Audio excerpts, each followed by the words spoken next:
Welcome back, brothers and sisters. I am Braden. This is Langley Outdoors Academy, the place where we not only talk about what's going on in the gun world, but also how we're going to fix it together. And the content today is going to make you smile. We are going to explore how America just sent the ATF, Biden, Steve Dettelbach, Merrick Garland, the DOJ, everybody, the biggest middle finger you possibly could around this pistol brace rule. This is going to make you smile, and everything will be linked in the description box below.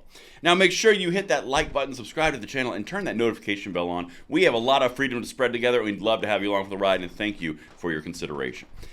Now, my brothers and sisters, I wanted to cover this yesterday, but I'll be quite honest with you. While Jared is wrapping up his move, I'm beginning mine. So it's a little bit harder, but I promise you're going to enjoy this just the same. I would love to hear from you guys in the comments. Let's get into this, because this is a thing right here.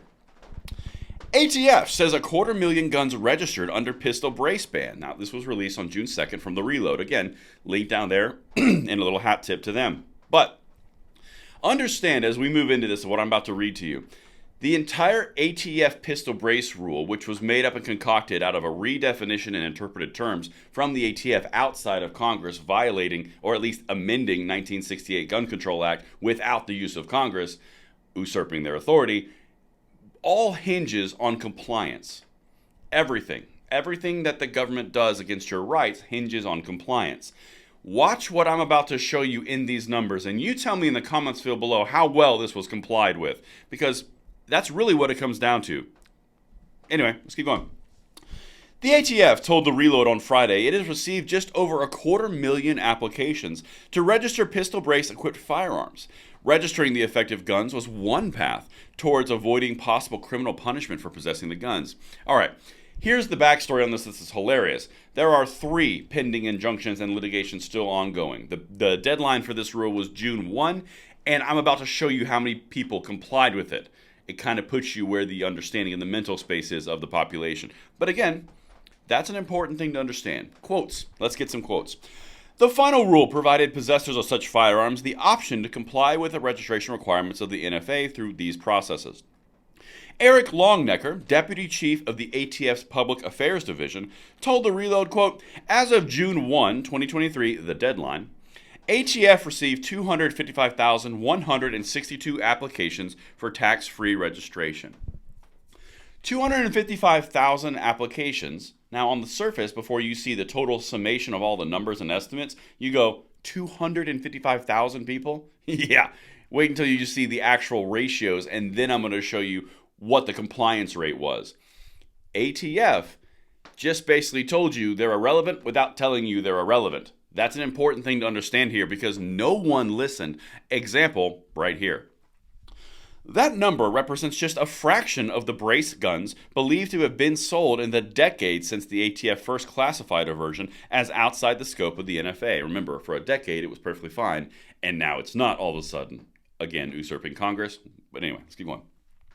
In the impact assessment for the rule, the ATF estimated that 3 to 7 million devices exist. However, the Congressional Research Service puts the number much higher, somewhere between 10 and 40 million. So before I show you the percentages, keep in mind, 3 to 7 million is the minimum, 10 to 40 million is the maximum. So that's why you have the variable compliance rate I'm about to show you.